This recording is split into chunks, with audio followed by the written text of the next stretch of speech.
आतंकी तहावुर राणा से जुड़ी ये बड़ी खबर। आतंकी तहावुर राणा भारत लाया गया। दिल्ली एयरपोर्ट पर तहावुर राणा की लैंडिंग। एयरपोर्ट के आसपास सुरक्षा बढ़ाई गई। तहावुर राणा को एनआईए ने गिरफ्तार किया। एयरपोर्ट से एनआईए दफ्तर ले जाया जाएगा। तहावुर राणा को प्रत्यर्पित करके भारत लाया जाना, यह भारत की एजेंसियों की एक बड़ी कामयाबी। भारत की एजेंसियों ने अमेरिका की एजेंसियों के साथ क्लोजली कोऑर्डिनेट करके आखिरकार उस बात को मुमकिन बनाया जो मुमकिन लग नहीं रही थी, और 166 जिंदगियों का गुनहगार आखिरकार हिंदुस्तान आ रहा है। इस खबर से जुड़े हर एक पहलू से आपको रूबरू कराऊंगा मैं। एनआईए कोर्ट में ले जाया जाएगा। रिमांड पर लिए जाने की तैयारी है। क्या तैयारियां हैं, एनआईए ने किन किन बिंदुओं पर पूछताछ के बारे में मन बनाया है। अभी यह भी पता चल रहा है कि पालम हवाई अड्डे पर लैंडिंग के बाद वहीं पर उसका मेडिकल किया जाएगा, देखा जाएगा कि शारीरिक रूप से स्वस्थ है या नहीं, और फिर ले जाया जाएगा आगे एनआईए की तरफ। हमारे संवाददाता मोहित ओम वहां से जुड़ चुके हैं, हमारे संवाददाता अनुज मिश्रा जुड़ चुके हैं एनआईए दफ्तर के सामने से, और हमारे संवाददाता गौरव भी कुछ देर में जुड़ेंगे जो कि पटियाला हाउस कोर्ट के भीतर एनआईए की जो डेजिग्नेटेड कोर्ट है वहां पर मौजूद है। पटियाला हाउस कोर्ट में तहावुर की पेशी संभव है। सबसे पहले लेकिन लिए चलता हूं आपको एयरपोर्ट जहां पर लैंड हुआ है अब से कुछ देर पहले वो विमान जिसे तहावुर राणा को लाया गया है। हमारे संवाददाता मोहित ओम वहां मौजूद है। मोहित, मेडिकल एग्जामिनेशन हो गया? बिल्कुल, देखिए 6:22 पे जो प्लेन है वो यहाँ पे लैंड किया है, जिसके बाद 6:40 पे गिरफ्तारी की गई है यूएपीए के तहत तैमूर राणा की, और उसके बाद यहाँ पे मेडिकल जो प्रोसेस है वो किया गया है। मेडिकल यहाँ एयरपोर्ट पे कराया गया और यहाँ से सीधा जो कॉन्वॉय है यहाँ से निकलेगा और सीधा पटियाला हाउस कोर्ट जाएगा। करीब 14 किलोमीटर का रास्ता है पटियाला हाउस कोर्ट का, यहाँ से वहां ले जाया जाएगा। अगर बात करें दिल्ली पुलिस की, तो दिल्ली पुलिस ट्रैफिक पुलिस ने 3 रूट बनाए हैं, जिसमें 2 वैकल्पिक रूट है और एक तय रूट है। अगर तय रूट पे कोई दिक्कत आती है तो वैकल्पिक रूट का इस्तेमाल किया जाएगा। लेकिन दिल्ली पुलिस का एक बड़ा कॉन्वॉय है जो साथ जाएगा, बख्तरबंद गाड़ी है स्पेशल सेल के, जिसके अंदर जो स्वात कमांडोज है वो अंदर मौजूद थे दोपहर से ही। तो फिलहाल यहाँ से कुछ देर बाद जो है वो कॉन्वॉय निकलता हुआ नजर आएगा, और 6:22 पे बताया जा रहा है कि प्लेन जो है वो लैंड किया था और 6:40 पर गिरफ्तारी का जो प्रोसेस है वो स्टार्ट किया गया था। जी, 6:22 पे प्लेन लैंड किया, 6:40 पर फॉर्मली औपचारिक रूप से एनआईए ने उसको अरेस्ट दिखाया अपने डॉक्यूमेंट्स में। मेडिकल एग्जामिनेशन, और मेडिकल एग्जामिनेशन के बाद आगे ले जाया जाएगा एनआईए दफ्तर में। हमारे संवाददाता अनुज मिश्रा मौजूद हैं। अनुज, तैयारियां किस तरीके की हैं? क्योंकि जाहिर है ये पहले से मालूम था कि अब ये आसन्न है, इम्पेंडिंग है, होने वाला है। किन किन तरफ क्या क्या एक्सप्लोर करना चाहेगी एनआईए? किन बातों पर इन्वेस्टिगेशन होगा? जी बिल्कुल, जिस तरीके से तहावुर राणा को यहाँ पर लाया गया, निश्चित तौर पर उसके बाद उसे यूएपीए के तहत गिरफ्तार किया गया है, और मेडिकल अब उसका कराया जा रहा है। और मेडिकल कराने के बाद सीधे उसको पटियाला हाउस कोर्ट ले जाएंगे, जहां पर उसकी रिमांड की मांग की जाएगी। चूंकि यूएपीए के तहत उसे गिरफ्तार किया गया है, जाहिर तौर पर ऐसे में एनआईए जो है 27 से 30 दिन की रिमांड की मांग कर सकती है। चूंकि एनआईए को कई ऐसे सवाल तहावुर राणा से पूछने हैं जिसका जवाब तलाशना पूरी तरीके से जरूरी है। और सबसे बड़ी बात यह है कि जिस तरीके से लगातार पाकिस्तान अपने ऊपर से पलड़ा झाड़ता रहा 26/11 को लेकर, ऐसे में तहावुर राणा से पूछताछ बेहद अहम है, और कई राज ऐसे होंगे जो बेपर्दा होंगे। तो निश्चित तौर पर एनआईए चाहेगी कि उसे 27 से 30 दिन की रिमांड मिले, और रिमांड मिलने के बाद एनआईए इसी हेडक्वार्टर में तहावुर राणा को लेकर आएगी, जहां पे 3rd फ्लोर पर बाकायदा जो उससे पूछताछ के लिए एक बाकायदा एक सेल बनाया गया है, जहां पर उससे पूछताछ की जाएगी। वहीं ग्राउंड फ्लोर पर जो सेल है उसमें उसको रखा जाएगा। जो पूछताछ करने के लिए जो स्पेशल सेल बनाई गई है उसमें सिर्फ 12 अधिकारियों को ही जाने की इजाजत है, इसके अलावा वहां पर कोई नहीं जा सकता। लेकिन अब यहाँ की सबसे पहले आपको हलचल दिखाते हैं। तमाम अधिकारी जो हैं वो एनआईए हेडक्वार्टर के बाहर यहाँ पर पहुंच चुके हैं।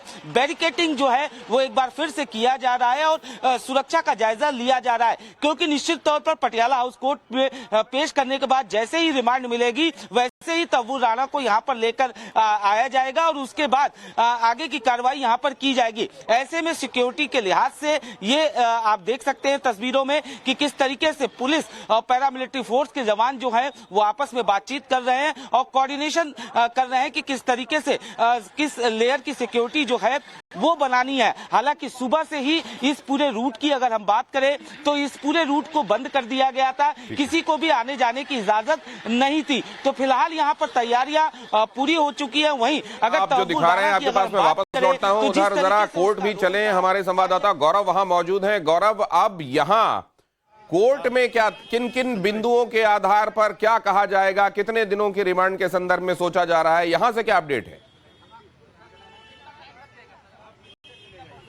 देखिए, बिल्कुल जो आरोप हैं, जो चार्जशीट इस मामले में 2011 में दाखिल की जा चुकी है, कुल 9 आरोपी हैं और उसमें से पहला आरोपी जो है पहली बार कोर्ट में पेश किया जा रहा है। ये 26/11/2008 के हमले और उसके पहले जो सुनियोजित तौर पर टेरर फंडिंग और आतंक की घटनाएं फैलाने के उद्देश्य से जो इसमें शामिल थे लोग, उनमें ये पहला आरोपी है तहव्वुर राणा, जिसे पेश किया जाएगा। सबसे पहले मैं तस्वीर दिखा दूं, यहाँ पर हलचल बहुत ज्यादा है। आप ये देखिए, जो नई दिल्ली जिले के डीसीपी हैं और तमाम जो पुलिस फोर्सेज है वो यहाँ पर डिप्लॉय है। फिलहाल जो मीडिया कर्मी हैं जो कोर्ट की कवरेज करते भी हैं रूटीन में, उन्हें भी कोर्ट परिसर से बाहर कर दिया गया है और बहुत ज्यादा सुरक्षा के जो इंतजाम है वो किए गए हैं। मैं आपको बता दूं कि इस मामले में अधिकतम 30 दिन की रिमांड जो है वो एनआईए ले सकती है और जो पूरी लीगल टीम है वो पहुंच चुकी है। इसमें एक स्पेशल पीपी नियुक्त किए गए, स्पेशल पब्लिक प्रोसिक्यूटर। उसके अलावा एक अलग से जो वकील हैं, बहुत सीनियर एडवोकेट है दयान कृष्णन, उनकी भी जो असिस्टेंस ली जा रही है और पूरी लीगल टीम जो है वो चंद मिनट पहले जो है पटियाला हाउस कोर्ट के इसी गेट से फिलहाल अंदर जा चुकी है।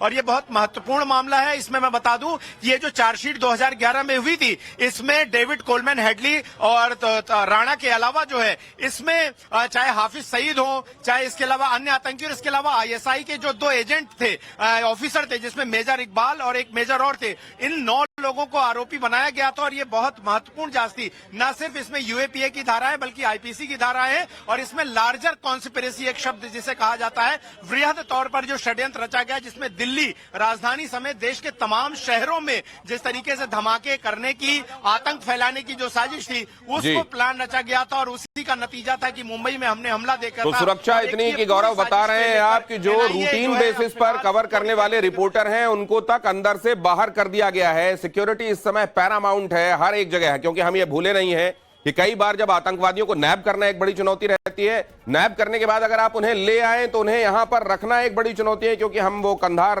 कांड भूले नहीं हैं। इसलिए बहुत धन्यवाद आपका करूं उससे पहले, लेकिन अभी कुछ देर तक मैं जरा इससे जुड़ी हुई जानकारी दिखा रहा हूं। अगर आपके पास कोई इंफॉर्मेशन, मूवमेंट, हलचल दिखाई देती है, आप इशारा कीजिएगा, आपके पास लौटता हूं मैं। देश भूला नहीं है जब 26 नवंबर 2008 को मुंबई में आतंकी हमला हुआ था। तहव्वुर राणा मुंबई आतंकी हमले का मास्टरमाइंड है। 405 पन्नों की चार्जशीट में राणा का नाम है, कई बार राणा का नाम आया है इसमें। आईएसआई और लश्कर ए तैयबा का आतंकी है राणा। इसी ने मास्टरमाइंड हेडली की मदद की थी। मुंबई में हेडली का ऑफिस खुलवाया था, टेरर एक्टिविटी छिपाने के लिए ऑफिस खोला गया था। राणा की मदद से हेडली को 5 बार भारत का वीजा मिला था। साजिश और मुख्य जो टारगेट्स हैं उनकी जानकारी राणा को थी। हेडली के साथ मुंबई के इलाकों में इसने रेकी भी की थी और हमले से पहले मुंबई के एक होटल में 2 दिन तक रुका था। आतंकी हमले के लिए फंडिंग करने में भी इसका हाथ बताया जाता है। बहुत भयानक वो दिन था। आज भी आंख पे याद आई तो आंख कांपने लगता है। बहुत लोग जो शहीद हुए उनकी याद आ रही है।